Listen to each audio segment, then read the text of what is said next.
Den sidste klient, jeg får ind ad døren i dag, han er op at køre. Han har travlt.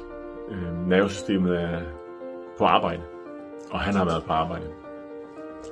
Og han er lige gået, og han er i en stoisk ro, hvorfra han kan tage beslutninger, for det er vigtigt for ham, for han er direktør. Egentlig havde han lyst til at sætte sig ud i sin bil og høre virkelig høj musik.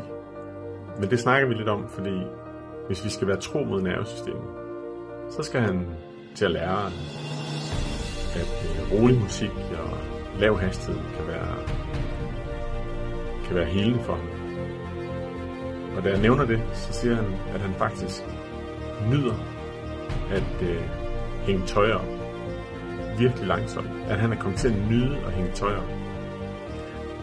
For der var ikke vaskemaskine der var på. I'm happy. Det var han også.